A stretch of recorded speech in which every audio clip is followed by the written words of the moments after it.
Love letter రాయమని దేవుడు నాకొచ్చు కదా. ఎవడు అడుగుతున్నాడు, ఆ చెట్టు ఎందుకు కట్టాడండి అక్కడ దేవుడు, పెట్టకపోతే బాగుంది కదా అని అడుగు. చాలా మంది ఎక్కువగా అడిగే ప్రశ్నలను అనేక ప్రాంతాల్లో ఇట్స్ ఎ కామన్ క్వశ్చన్ అనమాట.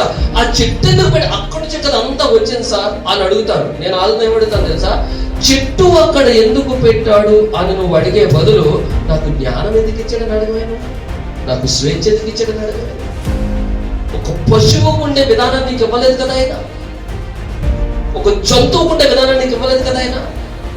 నీకు జ్ఞానం ఇచ్చాడు, వివేకం ఇచ్చాడు, విచక్షణ ఇచ్చాడు, అవి లేవుగా వాటికి కదా.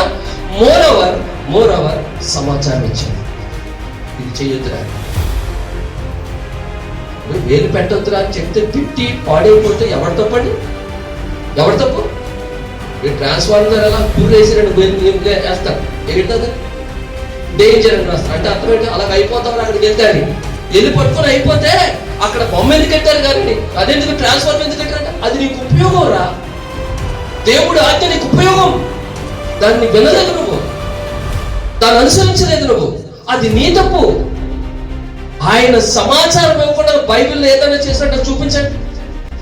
సమాచారం మనకు ఇది చేస్తే ఇలా అవుతుందని చెప్పకుండా ఏదైనా చేసిన దాన్ని చూపించండి. చూపించలేదు.